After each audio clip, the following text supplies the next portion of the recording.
Hey, what's up guys, TotallyDubbed here, and today I'm doing a video review on the ViewSonic XG2700-4K. Now, as the name suggests, it's a 4K 27-inch IPS LED display. It runs at a resolution of 3840x2160 at 60 Hz.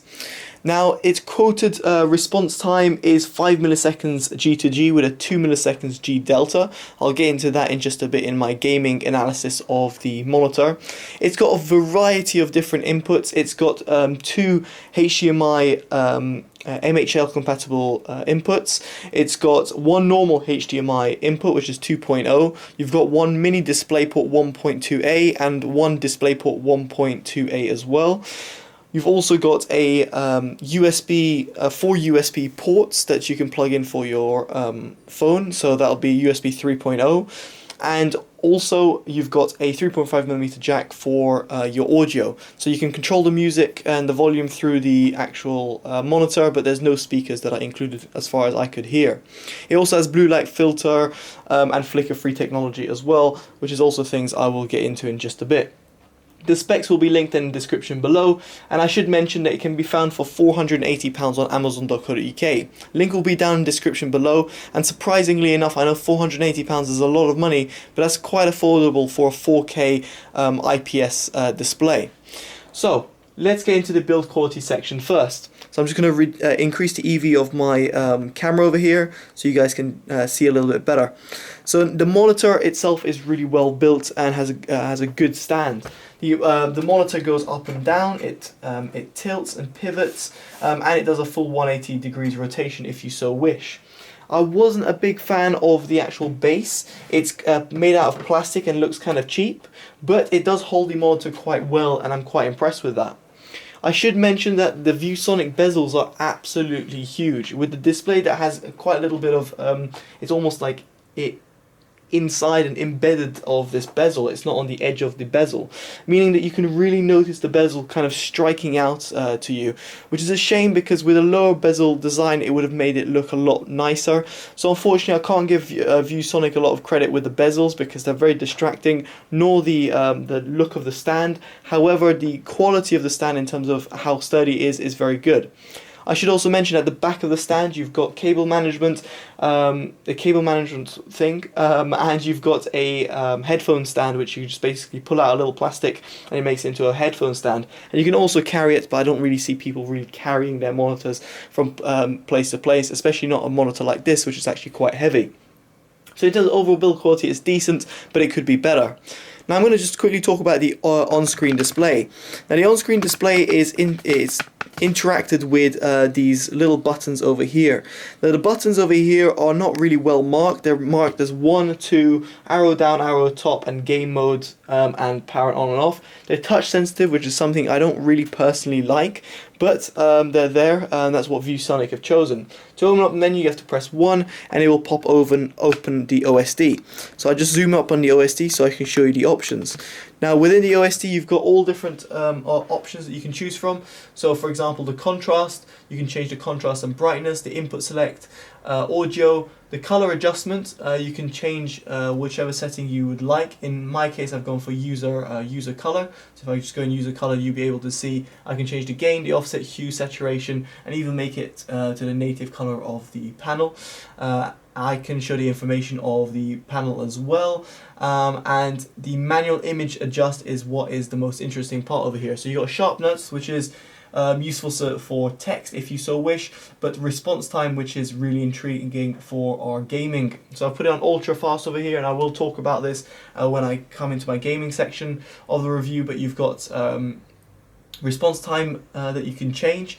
And also if you go into advanced image adjust, then you've got low input lag mode, which again I've got an ultra fast, and I'll get into that in just a bit. Black saturation and AMD FreeSync. Now unfortunately I cannot test the AMD FreeSync functionality because I don't have an AMD card. I'm running on NVIDIA, but it still runs at 60 Hz at 4K.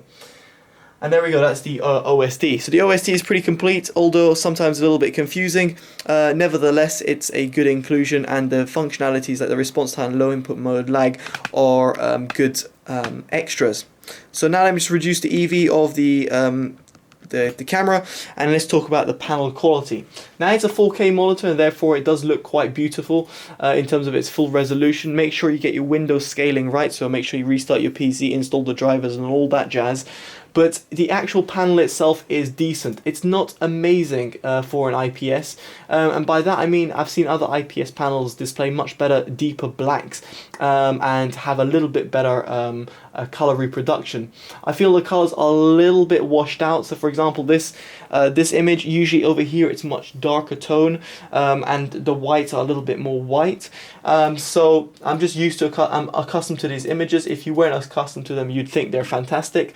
But for someone that's always looking at a PLS panel, I can tell that the panel is slightly, ever so slightly washed out in terms of its colors. It's very slight, it's not a big deal, it's not like a TN panel, but it's, for an IPS panel, I was just expecting just that little bit more, which is a shame because other than that, I haven't got really any complaints about the actual colors and how well or badly, should I say, does the panel perform.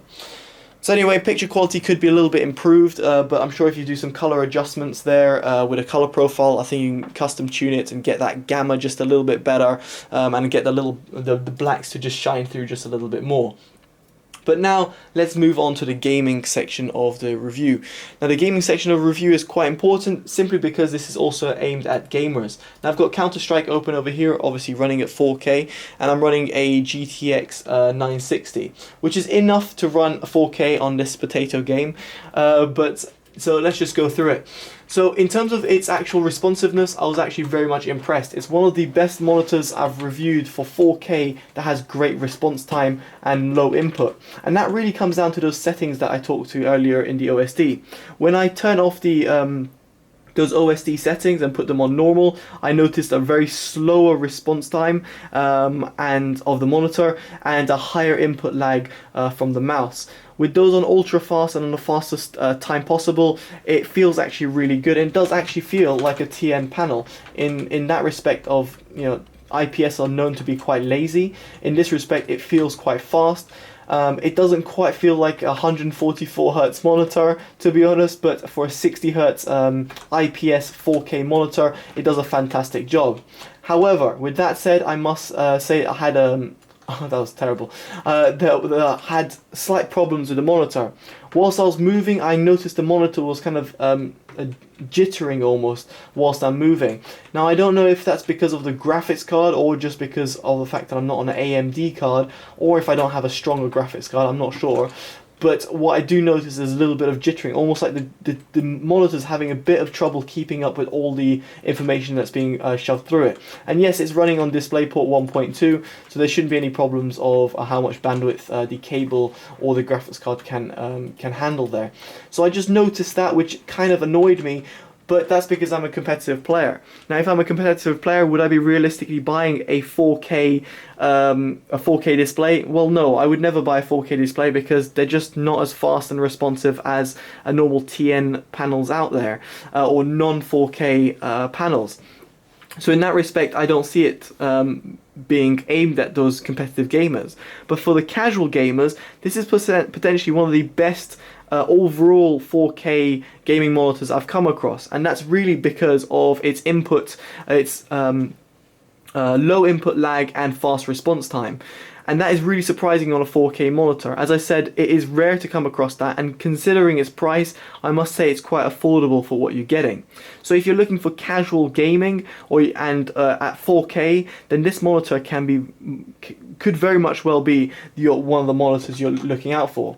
The problem is nowadays with 4K monitors, they're always aimed at more designers and graphic designers or video editors, because they're the ones who are looking for those 10-bit colors, for example, and fantastic IPS and PLS colors, but they're not at all gaming specific. This, on the other hand, is more aimed at the gaming specific people, where the colors aren't exactly perfect, but its gaming performance is there, meaning you can game at 4K. So overall, what do I think of the monitor? I think it's a fantastic monitor given its price. £480 might seem expensive to some, but for those who actually want to game in 4K, I must say I'm quite impressed. there is room for improvement, that's for sure. I think the less choppiness in terms of the games, for faster paced games. I should also mention there was hardly any ghosting, which is also a huge plus, but that could have also been slightly reduced, and the panel quality could be a little bit better in terms of its color accuracy and color reproduction. Just to top it off, I would have preferred a higher quality stand and a better and a lower bezel design, but to be honest, those are just small things that you notice when you own a monitor for a long time. Anyway guys, that's my thoughts and opinions of the monitor. Let me know what you think in the comments below. Make sure you give it a like, comment and subscribe, favorite, share, as it always helps. Alright guys, I've been Totally Dubbed. Take care and bye bye.